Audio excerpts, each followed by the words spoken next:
وہ ہماری بچی ہے بختاور، ذوالفقار علی بھٹو مرحوم کی نواسی، وہ ہماری بیٹی ہے، پیپلز پارٹی، آپ پیپلز پارٹی کریں گے دین واٹ؟ ہماری اتنی چھوٹی ہماری سوچ ہے کہ جو عمران خان کے ساتھ ہیں وہ نون لیگ والوں کو کافر سمجھتے ہیں، جو نون لیگ والے عمران خان کو کافر سمجھتے ہیں۔ یہ کیا کر رہے ہو یار، یہ کیا کرتے ہو؟ ایک سیاسی سوچ ہے آپ کی، کوئی ہے آپ کی کوئی ہے، اس میں لڑائی کی کیا بات ہے بتاؤ؟ بختاور ہماری بچی ہے، اس کی اب کسی سے شادی ہو رہی ہے، اب سے شادی ہو رہی ہے، اس کے بارے میں اس نے کہا جی پوسٹیں لکھ رہے ہیں لوگ کہ جی وہ شادی جس سے ہو رہی ہے وہ قادیانی ہے، قادیانی بات چلا دی، حالانکہ اس کا نانا وہ شخصیت ہے کہ جس کے کریڈٹ پہ وہ نیکی ہے کہ جو سارے مل کے نہیں ہم کر سکتے۔ وہ ایسا آدمی تھا جس نے قادیانیت کو کفر قرار دیا، یہ اس کا اتنا بڑا کریڈٹ ہے کہ اللہ نے اس کی اس نیکی پہ سارے گناہ معاف کر دیے ہوں۔ اللہ تو اللہ ہے یار، تو اللہ تم جانتے نہیں اللہ کو؟ اللہ تو کتے کو پانی پلانے پہ طوائف کو معاف کر دیتا ہے، تو تم اللہ کو سمجھتے کیا ہو؟ خواہ اللہ کی کرسی پہ بیٹھنے کی کوشش نہ کرو، اللہ معاف کرنے والا۔ اس کا نانا وہ ہے، اس کی نواسی کی شادی قادیانی سے ہو سکتی ہے؟ کیا بات کر رہے ہیں؟ ایسا نہ کریں، ایسے نہ، یہ وہ گناہ ہیں جن کا کوئی نہ میرا کوئی لینا نہ کوئی دینا، پتہ چلے جی کیا مطلب میرا کھاتا ہی صاف ہوا ہو۔ دوسروں کے بارے میں اپنی زبان استعمال کرنے میں دھیان کرو۔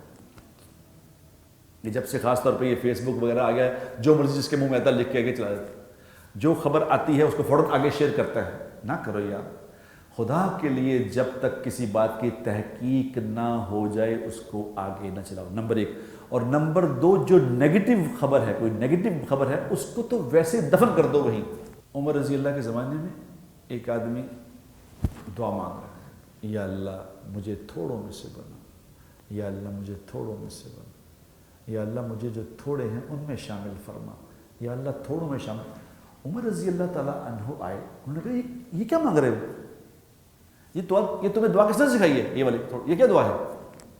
انہوں نے کہا یہ تو مجھے دعا اللہ نے سکھائی ہے۔ انہوں نے کہا اللہ نے کیسے سکھائی؟ انہوں نے کہا اللہ قرآن میں کہتے نہیں کہ تھوڑے ہی ہیں جو ایمان لاتے ہیں، تھوڑے ہی ہیں جو سمجھ رکھتے ہیں، تھوڑے ہی ہیں جو کامیاب ہوں گے، اللہ کہتے ہیں۔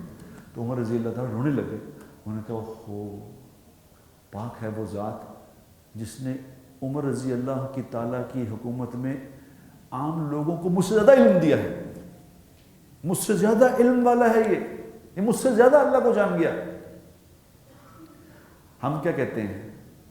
ہم کہتے ہیں سارے کرنڈے سارے کر دیں، میں بھی کروں۔ یاد رکھنا جو سارے کر رہے ہیں وہ نہ کرنا، یہ سارے قرآن کہہ رہا ہے کہ سارے اکثر ثلۃ من الاولین وقلیل من الآخرین، قیامت والے دن جنت کے اعلیٰ درجوں میں جانے والے پہلوں میں سے تو بہت ہوں گے، بعد میں سے تھوڑے سے ہی ہوں گے، تھوڑے، کیونکہ یہ باتیں دوسروں کو دکھ پہنچانے والی، دوسروں پہ الزام لگانے والی، دوسروں پہ بہتان لگانے والی، یہ بہتان دوسروں پہ باندھنا بغیر پتہ کیے، اور اگر بات ٹھیک ہے تو چغلی ہے، غیبت ہے، جو غلط ہے وہ تو بہتان ہے۔ تو بہتان کا میں گناہ بتاؤں کتنا ہے، یعنی حد ہی ہے، میں اسے نام ہی نہیں لیتا، اتنا گناہ ہے بہتان لگانا کسی پہ، اللہ کو اتنا ناپسند ہے۔ حدیث میں آتا ہے، یاد رکھو، جس نے کسی ایک شریف عورت پہ بہتان لگایا، کسی ایک شریف عورت پہ بہتان لگا دیا، وہ ایسی نہیں تھی، اس کو کہہ دیا، اب یہ ساری زندگی جتنی مرضی عبادتیں کر لے اس کی ایک بھی قبول نہیں ہوگی، یہ ہے بہتان۔